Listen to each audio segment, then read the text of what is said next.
পুলক বন্দ্যোপাধ্যায় তার স্মৃতিচারণায় বললেন, সেদিন হঠাৎ টেলিফোন পেলাম। আমি বলছি, আমিও শেষটায় লেজ কাটলাম। আমি কিছুই বুঝলাম না কে কার লেজ কাটল। আমাকে নিরুত্তর দেখে ও প্রান্ত থেকে জবাব এলো, আমি বীরেশ্বর সরকার বলছি।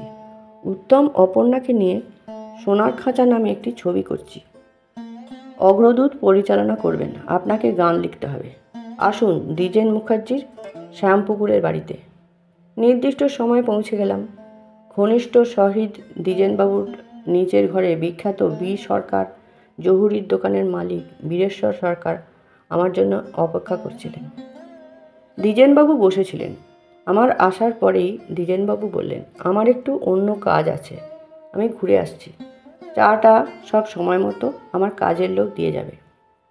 দ্বিজেন মুখার্জি চলে যাওয়া পর বীরেশ্বরবাবু ওর স্বরচিত কাহিনীর চিত্রনাট্যটি শোনালেন টেপ রেকর্ডে।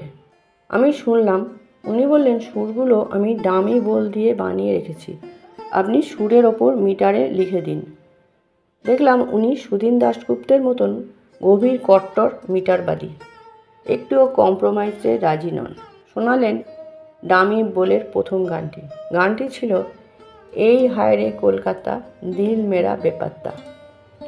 ছবির সিচুয়েশন, নাটক সব মিলিয়ে যথারীতি আমি সুরের মিটার বজায় রেখেই লিখলাম গানটির মুখরা, এই হায় রে কলকাতা দিল মেরা বেপাত্তা।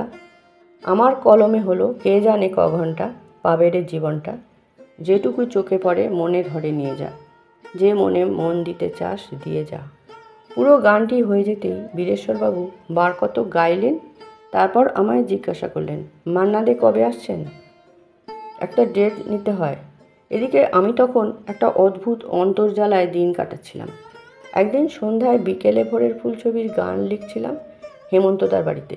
সেই সময় ওখানে হেমন্তদার পরিচিতা একজন প্রশ্ন করলেন, হেমন্তদা এখন উত্তম কুমারের কোন ছবিতে আপনি গান গাইছেন?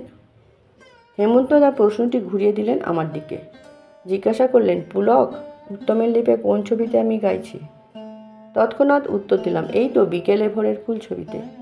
মহিলা বললেন, সে তো রবীন্দ্রসঙ্গীত। আধুনিক গান রিসেন্ট কোন ছবিতে গাইছেন হেমন্তদা? আমি বা হেমন্তদা কেউই এই প্রশ্নের জবাব খুঁজে পেলাম না। তখন উত্তমের সব ছবিতেই গাইতেন মান্না দে। শঙ্খবেলা ছবিতে উত্তমের লিপে মান্না দেকে আনার ব্যাপারে সুধীন দাশগুপ্তর সক্রিয় ভূমিকা ছিল, কিন্তু এর ফল যে এমন হবে এটা ভাবিনি। যেখানে উত্তম মানে ছিলেন হেমন্তদা, সেখানে এইভাবে সর্বত্র মান্নাদের অনুপ্রবেশ ঘটবে। যে নচিকেতা ঘোষ কোনোদিনই মান্নাদের গান সহ্য করতে পারতেন না, বলতেন, ওর কথা বলো না, ওর গান শুনলেই আমার যাত্রা দলের বিবেকের গানের কথা মনে পড়ে যায়। সেই অন্ধ হেমন্ত ভক্ত নচিকেতা ঘোষ হঠাৎ শঙ্খবেলা, অ্যান্টনি ফিরিঙ্গির পর মত বদল করে সব ছবিতেই উত্তমের জন্য বেছে নিলেন মান্না দেকে। সুধীন দাশগুপ্তের কথা না হয় ছেড়েই দিলাম।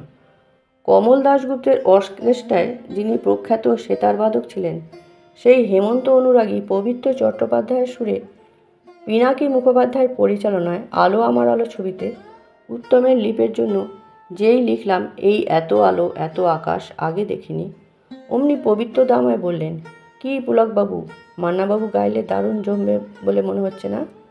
তোমার কি মত? সুতরাং গানটি গাইলেন মান্নাদের এবং দারুণ জমল। সন্ন্যাসী রাজের ছবিতে উত্তমের একটি গান বাধ্য হয়ে নচিকেতা ঘোষ হেমন্তদাকে দিয়ে গাওয়ালেও পরের পর বহু ছবিতে গাওয়াতে লাগলেন মান্না দেকে। ফলে বিকেলে ভোরের ফুল ছবিতে শুধু রবীন্দ্রসঙ্গীত নিয়েই সেই সময় সন্তুষ্ট থাকতে হলো হেমন্তদাকে। হেমন্তদার বাড়িতে ওই মহিলার প্রশ্ন আমায় যেন তাড়া করতে লাগলো। এটা হেমন্তদার ভাগ্য নয়, মনে হতে লাগলো আমারই অনধিকার হস্তক্ষেপ। আমি যেন একা এর জন্য মূলত দায়ী। যে করেই হোক এই দোষ থেকে মুক্তি লাভের সুযোগ খুঁজছিলাম আমি।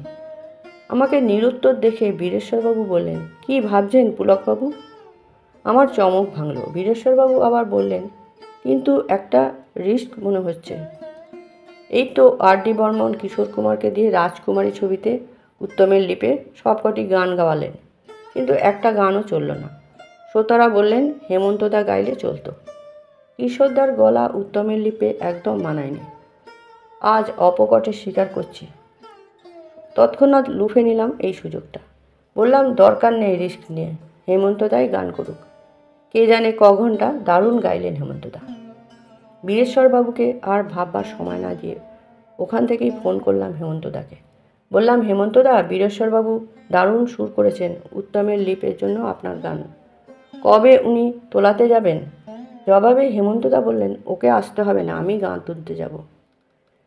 হেমন্তদার এই অভাবিত প্রস্তাবে বীরেশ্বরবাবু খুশি হয়ে বললেন, তাহলে গাড়ি পাঠিয়ে দিই, গান তুলে খেয়ে দিয়ে যাবেন আমার বাড়ি থেকে।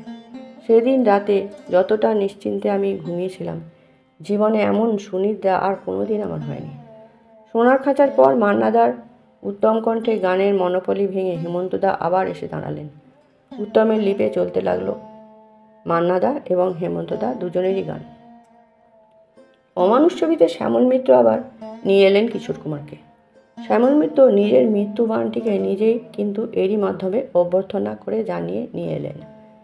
নিজে উত্তমের লিপে একটিও গান না গেয়ে কণ্ঠশিল্পী এবং সুরশিল্পী শ্যামল অমানুষ, আনন্দ আশ্রম, বন্দি, নিশান প্রভৃতি সব ছবিতেই উত্তমের গানগুলো দিয়ে দিলেন কিশোর কুমারকে। হেমন্তদা হলে এই কাজটি কখনোই করতেন না। হেমন্তদা খুবই প্র্যাকটিক্যাল ছিলেন, দারুণ দূরদৃষ্টি ছিল ওর। তাই ওর সুরে লুকোচুরি এবং কিশোর কুমার অভিনীত শ্যাম চক্রবর্তী পরিচালিত দুষ্টু প্রজাপতি ছবিতে এবং এমন আরও অনেক ছবিতেই কিশোর কুমার গান গাইলেও দু একটি দারুণ সিচুয়েশনে হেমন্তদা নিজেও গেয়েছিলেন। পুরোপুরি শ্যামল মিত্রের মতো কিশোরদার হাতের সমস্ত অস্ত্র তুলে দিয়ে উনি গায়ক হেমন্ত কুমারকে হারিয়ে যেতে দেননি কোনোদিনই।